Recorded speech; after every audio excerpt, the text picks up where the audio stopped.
ഹരേ കൃഷ്ണ. എല്ലാവർക്കും മാധവത്തിലേക്ക് സ്വാഗതം. വളരെ സന്തോഷമുള്ള ഒരു മാസം നമുക്ക് വരാൻ പോവുകയാണ്. വൈശാഖ മാസം 2025 ഏപ്രിൽ മാസം 28 തീയതി തിങ്കളാഴ്ച മുതൽ 2025 മെയ് മാസം 26 തീയതി തിങ്കളാഴ്ച വരെയാണ് വൈശാഖ മാസം. മേടമാസത്തിലെ അമാവാസിയാണ് 2025 മെയ് മാസം 27 തീയതി. ആ അമാവാസി കഴിഞ്ഞ് പിറ്റേ ദിവസം ഏപ്രിൽ മാസം 28 തീയതി തിങ്കളാഴ്ച, അന്ന് മുതലാണ് വൈശാഖം തുടങ്ങുന്നത്. അതുപോലെ 2025 മെയ് മാസം 27 തീയതി അമാവാസിയാണ്. അതിൻ്റെ തലേ ദിവസം, അതായത് 2025 മെയ് മാസം 26 തീയതി തിങ്കളാഴ്ച, അന്ന് വരെ, അങ്ങനെ ഒരു മാസക്കാലം നീണ്ടു നിൽക്കുന്ന ഏറ്റവും പുണ്യകരമായ മാധവമാസം. നമ്മൾ ഹിന്ദുമത വിശ്വാസികളെ സംബന്ധിച്ചിടത്തോളം നമ്മുടെ ഏറ്റവും പുണ്യമായ മാസമാണ് വൈശാഖ മാസം അല്ലെങ്കിൽ മാധവമാസം. എന്തുകൊണ്ടാണ് ഈ മാസം ഇത്രയും പുണ്യകരമായി തീർന്നത്? ഈ മാസത്തിൽ ഭഗവാൻ മഹാവിഷ്ണുവും മഹാലക്ഷ്മിയും ഭൂമിയിൽ വസിക്കുന്നു, ഭൂമിയിൽ അവരുടെ സാന്നിധ്യമുണ്ടാകുന്നു എന്നാണ് വിശ്വസിക്കുന്നത്. അപ്പോൾ നമ്മൾ ചോദിക്കും, എപ്പോഴും ഭൂമിയിലില്ലേ അവർ? ഉണ്ട്. എങ്കിലും കൂടുതലായി ഈ മാസം ഭഗവാന്റെ അനുഗ്രഹം നമുക്ക് ലഭിക്കും, നമ്മുടെ പുണ്യമാസമാണ് എന്നാണ് വിശ്വസിക്കുന്നത്.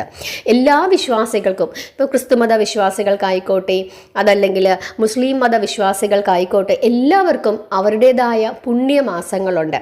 ആ മാസങ്ങളിൽ അവർ വളരെ കൃത്യമായി അവരുടെ വ്രതങ്ങൾ അനുഷ്ഠിക്കുകയും അവർ പ്രാർത്ഥനയിൽ മുഴുകുകയും ചെയ്യുന്നതായി നമുക്ക് കാണാനായിട്ട് സാധിക്കും.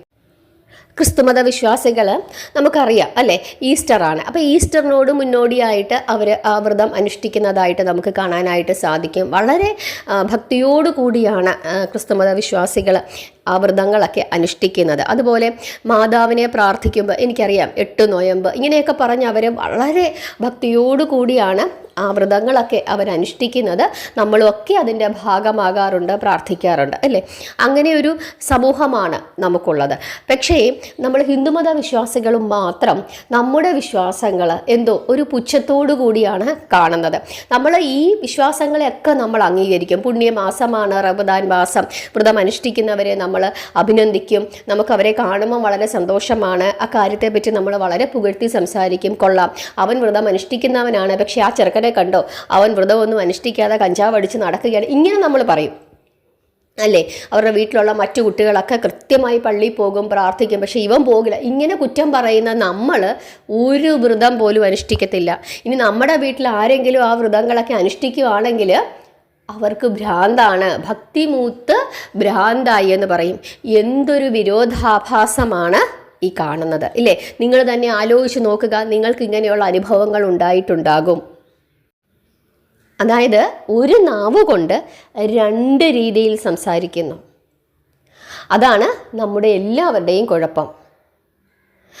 ഈ മാധവ മാസം അല്ലെങ്കിൽ വൈശാഖ മാസം എന്ന് പറയുന്നത് നമ്മൾ ഹിന്ദുമത വിശ്വാസികളെ സംബന്ധിച്ചിടത്തോളം പുണ്യമാസമാണ്. ഇതൊന്നും നമ്മൾ ചെയ്യാതിരുന്നത് അല്ലെങ്കിൽ നമ്മൾ ചെയ്യുമ്പം നമ്മളെ ആളുകൾ കുറ്റം പറയുന്നത് എന്തുകൊണ്ടാണെന്നറിയാമോ?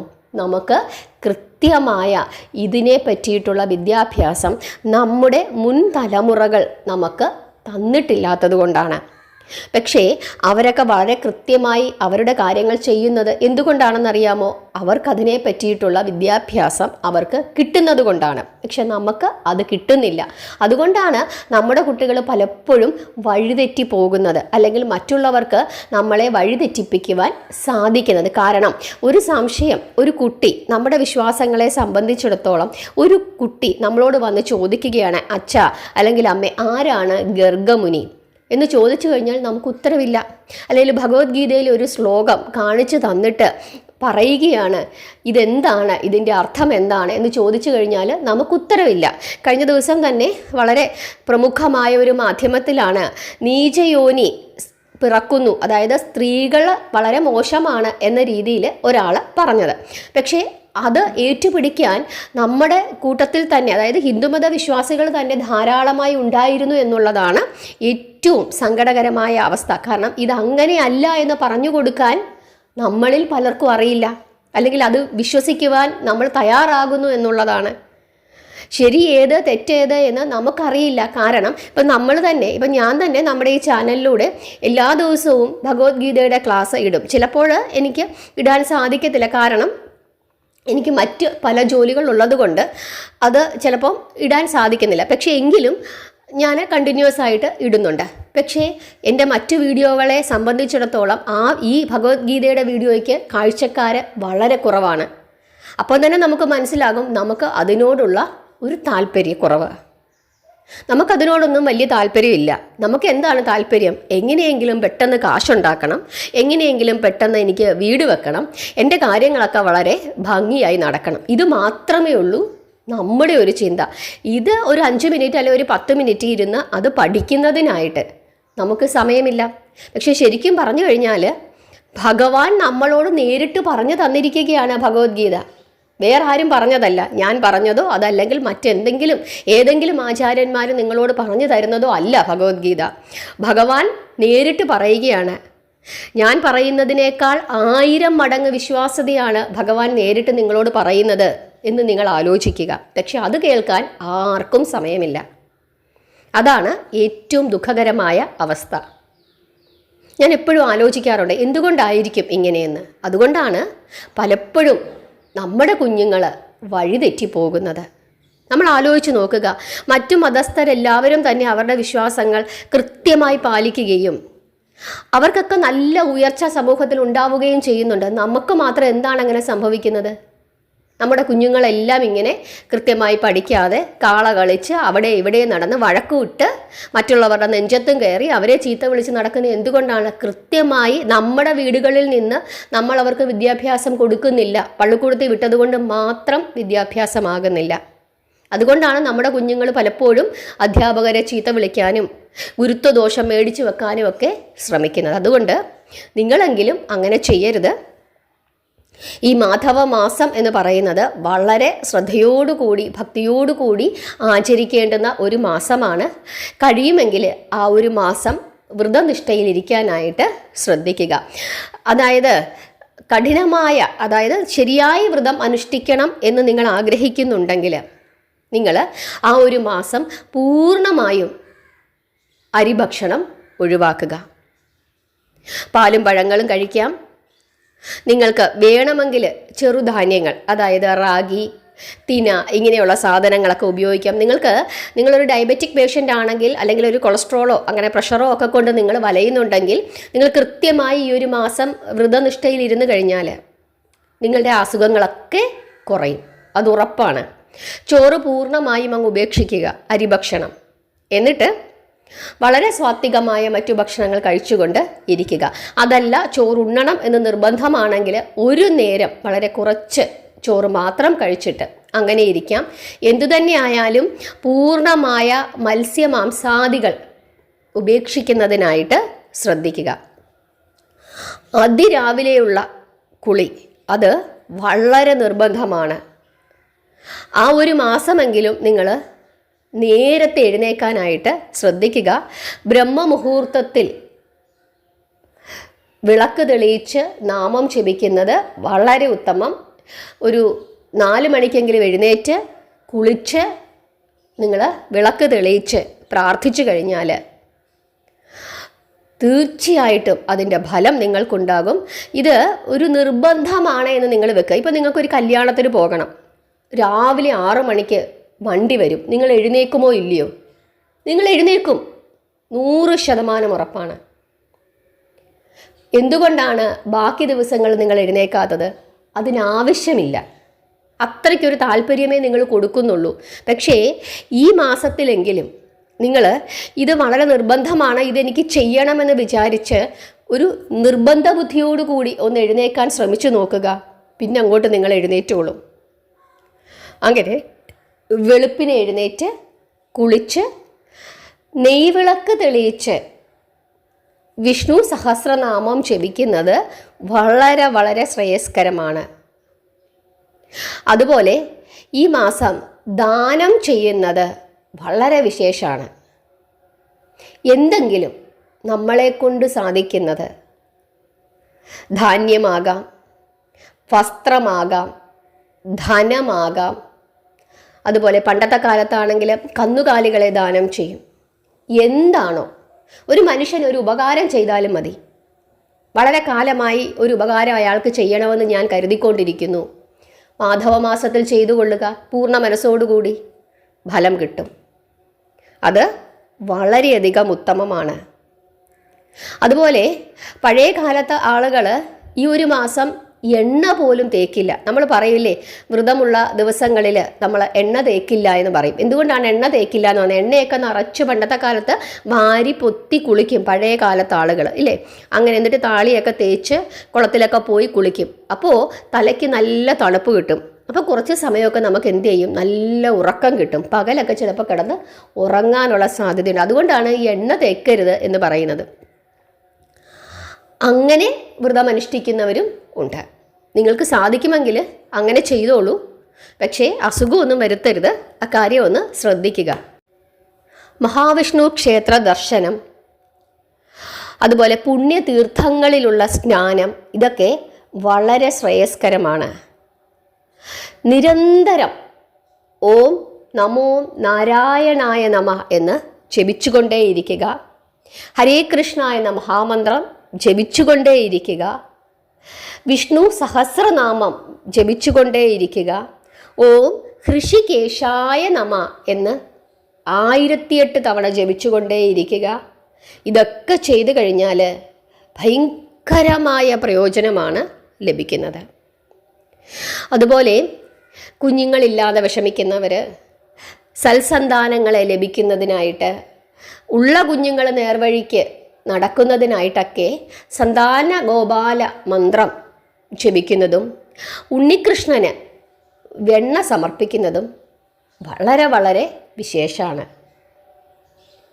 ഗുരുവായൂരൊക്കെ ഈ മാധവ മാസത്തിൽ ഒന്ന് പോയി തൊഴുന്നതിനായിട്ട് നിങ്ങളൊന്ന് ശ്രദ്ധിക്കുക. മഹാക്ഷേത്രമാണ്. നമ്മൾ വിചാരിക്കും നമ്മുടെ തൊട്ടടുത്ത ഒരു കുഞ്ഞു അമ്പലം ഉണ്ടല്ലോ, അവിടെ പോയാലും മതി എന്ന് വിചാരിക്കും. ശരിയാണ്, എല്ലായിടത്തും ഭഗവാനുണ്ട്. പക്ഷേ ഈ മഹാക്ഷേത്രങ്ങളിലുള്ള ദർശനം എന്ന് പറയുന്നത് ഒരുപാട് ആളുകൾ അവിടെ വരും. ഒരുപാട് ആളുകൾ അവിടെ വരുമ്പം അത്രയും ആളുകൾ ഒന്നിച്ചിരുന്ന് ഭഗവാനെ വിളിക്കുകയാണ്. അങ്ങനെ ഒന്നിച്ചിരുന്ന് കൂട്ടമായി ഭഗവാനെ വിളിക്കുമ്പം ആ അന്തരീക്ഷത്തിന് ഒരു വല്ലാത്ത ഒരു ശക്തി ഉണ്ടാകും. അതുകൊണ്ടാണ് ഈ മഹാക്ഷേത്രങ്ങളിലൊക്കെ നമ്മൾ ദർശനം നടത്തണം എന്ന് പറയുന്നത്. നിങ്ങൾക്ക് സാധിക്കുമെങ്കിൽ നിങ്ങളൊന്ന് ഗുരുവായൂരൊക്കെ ഒന്ന് പോയി തൊഴുക. നമ്മൾ ഇച്ചിരി കഷ്ടപ്പെടണം. ചിലർ പറയും, അയ്യോ അവിടെ പോയി റൂമൊക്കെ എടുത്ത് താമസിക്കണം, അപ്പം അതിനൊക്കെ ഭയങ്കരമായ പണച്ചെലവുണ്ടാകും, അത്രയും കാശൊന്നും ഇപ്പോൾ എൻ്റെ കയ്യിലില്ല എന്ന് വിചാരിക്കും. അങ്ങനെ നിങ്ങൾ ചിന്തിക്കരുത്. കാരണം റൂമൊന്നും എടുക്കേണ്ടുന്ന ആവശ്യമില്ല.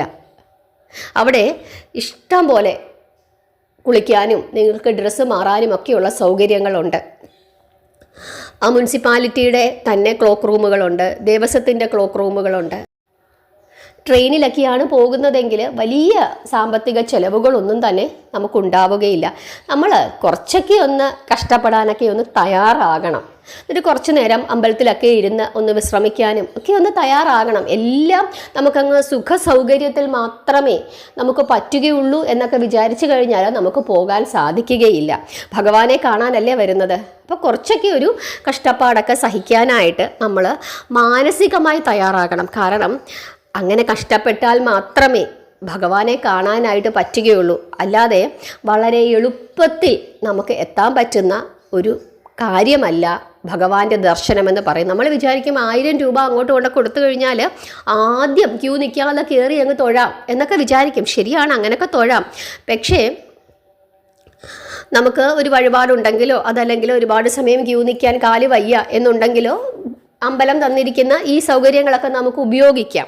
അതല്ലാതെ പെട്ടെന്നൊരു സുഖസൗകര്യം എന്ന രീതിയിൽ അത് ഉപയോഗിക്കരുത്. കാരണം വളരെ കഷ്ടപ്പെട്ട് തന്നെ കാണാനായിട്ട് കാല് വേദനയെടുത്ത് നീരോടുകൂടി വന്നു നിൽക്കുന്ന ഭക്തനെ ഭഗവാൻ പ്രത്യേകമായി ഒന്ന് കാണും, നോക്കും എന്നുള്ള കാര്യം കൂടി നിങ്ങൾ ഓർക്കുക. ഇതൊക്കെ നമ്മൾ ഭാഗവതത്തിൽ ഈ കാര്യങ്ങളൊക്കെ ഭഗവാന്റെ ഭക്തരോടുള്ള ഇങ്ങനെയുള്ള സ്നേഹത്തെ പറ്റിയൊക്കെ നമ്മൾ പഠിച്ചിട്ടുണ്ട്. അപ്പോൾ ഈ മാധവ മാസത്തിൽ ഞാൻ വിചാരിക്കുന്നു നിങ്ങളും കൂടെ അഭിപ്രായം പറയുക. നമുക്ക് വീണ്ടും നമ്മൾ മുമ്പ് പഠിച്ചതുപോലെ വീണ്ടും ഭാഗവതം ഒന്നും കൂടെ ഈ മാസം മുഴുവനായിട്ട് നമുക്ക് കഥാരൂപത്തിലൊന്ന് നോക്കാം എന്ന് ഞാൻ വിചാരിക്കുന്നു. പറയുമ്പം എനിക്കും അതൊരു പുണ്യമാകും, അതുപോലെ കേൾക്കുന്ന നിങ്ങൾക്കും അതൊരു പുണ്യമാകും. അപ്പം നിങ്ങൾ രാമായണ മാസത്തിൽ രാമായണം എങ്ങനെയാണോ കേട്ടത് അതുപോലെ തന്നെ മാധവ മാസത്തിൽ നിങ്ങളും ഭാഗവതം കേൾക്കുകയാണെങ്കിൽ തീർച്ചയായിട്ടും അതൊരു കഥാരൂപത്തിൽ ഒരു അരമണിക്കൂർ അല്ലെങ്കിൽ 20 മിനിറ്റ് സമയം നമ്മൾ പറയുമ്പം അത് നമുക്ക് ആ ശ്രവണം തന്നെ ഒരു പുണ്യകരമാണ് എന്ന് ഞാൻ വിശ്വസിക്കുന്നു. നിങ്ങളുടെ അഭിപ്രായം കൂടി പറയുക. നിങ്ങൾക്ക് കേൾക്കണമെങ്കിൽ ഞാൻ പറയാം, അതല്ലെങ്കിൽ ഞാൻ സ്വയം വായിച്ച് എൻ്റെ മനസ്സിനെ തൃപ്തിപ്പെടുത്തിക്കൊള്ളാം. അപ്പം നിങ്ങൾ ഈ കാര്യം കൂടി ഒന്ന് പറയുക. ഭഗവാന് നെയ്വിളക്ക് സമർപ്പിക്കുന്ന കാര്യത്തിൽ എന്തായാലും അമാന്തം വിചാരിക്കരുത്. ഭഗവാന് നെയ്വിളക്ക് സമർപ്പിക്കണം. എന്തായാലും ഇനി വ്രതം എടുത്താലും ഇല്ലെങ്കിലും നിങ്ങൾക്ക് സാധിക്കുമെങ്കിൽ നിങ്ങൾ മത്സ്യമാംസാദികൾ ഒന്ന് ഉപേക്ഷിക്കുക. അത് തീർച്ചയായിട്ടും നിങ്ങൾക്ക് ശ്രേയസ് മാത്രമേ വരുത്തുകയുള്ളൂ. സമയം ഓർത്തു വെച്ചുകൊള്ളുക. 2025 ഏപ്രിൽ മാസം 28-ാം തീയതി മുതൽ 2025 മെയ് മാസം 26-ാം തീയതി വരെയാണ് ഏറ്റവും പുണ്യകരമായ വൈശാഖ മാസം അല്ലെങ്കിൽ മാധവ മാസം. നാമം ജപിച്ചുകൊണ്ടേയിരിക്കുക. ഹരേ കൃഷ്ണ.